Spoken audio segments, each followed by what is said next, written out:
Want to make sure that when you get Thymesias, you know everything about the game and have a complete head start? Well, today I'm going to mention 10 things that you need to know before you play that's going to give you a super head start and make you the best Raven killer out there. So with that being said, guys, let's dive in and talk about number one. Number one is something that you will learn as you keep playing the game, but if you actually start knowing this, you guys are going to have a huge head start, and that is being able to use the claw and knowing when to use the claw effectively. Usually what happens when you play soul-like game, you know that you hack and slash and you kill the enemy by hitting them and meleeing them as much as you possibly can.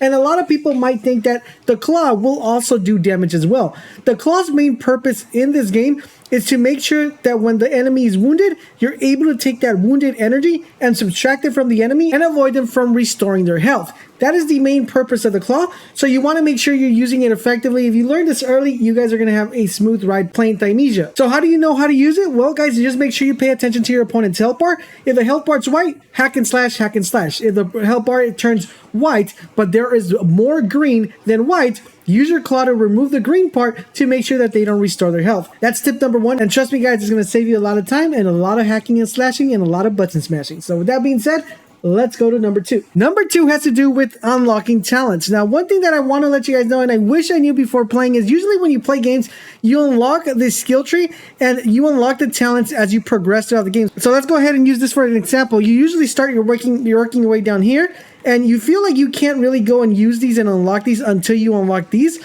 In this game, it's non-progressive, so you could actually go all the way over here and unlock that one without having to spend points in any of them. So I did want to let you guys know, because it's something that might throw people off, thinking that they have to stick to one particular line and not be able to progress through the other section. This is a non-progressive skill tree, so that allows you to unlock other stuff as you go. Another cool thing about this, guys, anytime you change your mind, you're able to reset these, and what's cool about them, you can reset them by section. So for example, if I have any points spent on dodge, I can just go ahead and reset all the saver ones if I wanted to. Of course, we will have a more in-depth video going over talents and what are the best talents that I recommend and the ones you should upgrade. So make sure you guys keep it locked on this channel so you guys won't miss that.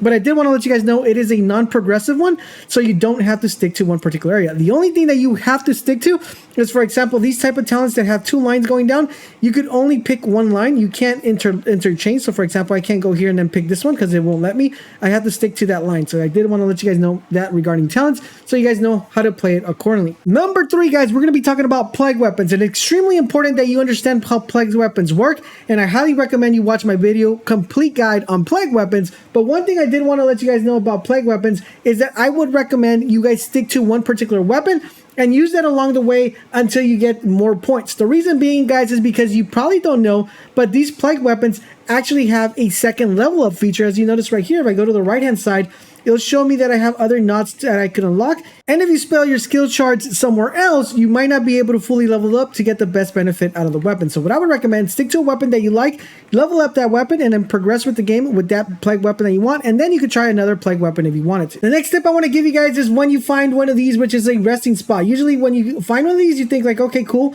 And you sit on it and it'll say unlock beacon. Now, one thing I want to recommend is make sure you guys sit on it again so it could automatically save for you guys. You guys are going to notice sometimes that when you unlock the beacon, if you don't sit on it and you keep playing, it won't count and it won't save your progression. In addition to that, guys, anytime you finish a fight or a different area within the game that you feel that you have enough points and you don't want to lose those points or those shards, make sure you come back to the chair, sit down on it, and level up your character so you could go ahead and use those points, because if you die, you lose those points, and if you don't collect them, you will definitely lose those points again. All right, so now on to number 6, guys. There is a thing called Forgotten Feathers. Now, these Forgotten Feathers allow you to reset your attribute points. So let's say you leveled up and you already spent your attribute points and you haven't fully leveled up.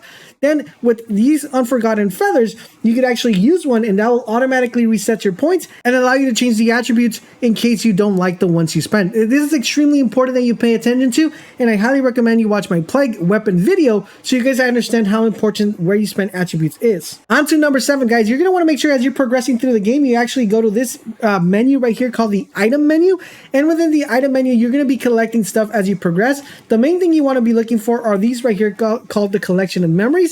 Now, when you get enough collection of memories, this is going to give you, if you use them, it's going to give you a good amount of memory shards that you could then use those memory shards to level up your skill tree. So make sure you guys check for this one, the collection of memories, and the collections of memories too, to make sure that you use them. There's 99 of these, 99 of these, and when you use them, you'll be getting more memory shards allowing you to level up quicker. All right, so now for tip number 8, guys. For tip number 8, guys, I want to tell you guys how you're able to get a free plague weapon without having to spend any points on a plague weapon. To get a free plague weapon, it's super easy, guys. What you want to do is you want to make sure you charge your claw.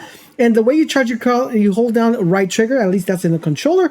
Hold down the right trigger, and when you see the claw do like a little smoke effect, that means it's fully charged. Use that smoke effect and charge at the enemy, hit the enemy. It's going to pull that plague weapon away from the enemy, and you're going to notice that that plague weapon will automatically appear on the bottom right hand of your screen. You can use that plague weapon whenever you want with X or Y if you're on a controller. On PC, I currently don't know which buttons those are, but if you do, let me know in the comment section down below what they are. All right, so now on to tip number 9, guys. There's a way to have 2 plague weapons if you wanted to, and you could actually unlock this very easily. As soon as you get a talent point, you can go all the way to the strategies tab, and if you go over here under the sword one, you notice it says plague weapon number 2. Gain a secondary slot for a plague weapon, unlock through skill shards, and you'll be able to switch through weapons holding down the D-pad, or you could definitely just press Y or X, either or, and use which ones ever you have available. So 2 plague weapons is better than 1. And for number 10, guys, we're going to be talking about potions. It's extremely important that you understand which potion works best and which one doesn't. I'm going to have a separate video about that, but regarding potions, I want to let you guys know, if you guys go to the crafting potions, you're going to be able to notice that you could craft stuff with the materials you actually pick up, which is ingredients.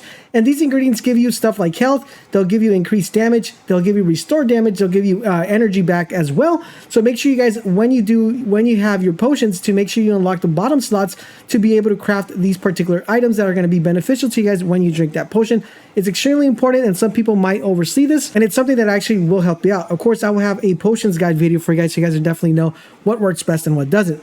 And there you guys have it. Those are 10 things I wish I knew before playing. If you guys have any more additional tips, let me know in the comment section down below. Of course, we're going to have you guys completely covered with everything Thymesia's. I highly recommend you check out this video, which is going over how plague weapons are and which ones are the best and what you should look for. Also, check out this video right here, which is going to be talking about the potions and the crafting. So make sure you guys keep it locked on the channel for more Thymesia's coverage. If you guys are enjoying what we're doing here in the channel, a like would be greatly appreciated. Also, guys, if you want to support the channel and go a little bit longer, helping us to do better videos, better content, you can do that by hitting the join button or the thank you button down below. It does help us out a lot, and of course, everything goes back to the channel to bring you guys better content. I hope you guys are enjoying our coverage. If you guys have any questions, make sure you guys drop them in the comment section down below. Thank you guys for watching, and I'll catch you guys on the next video.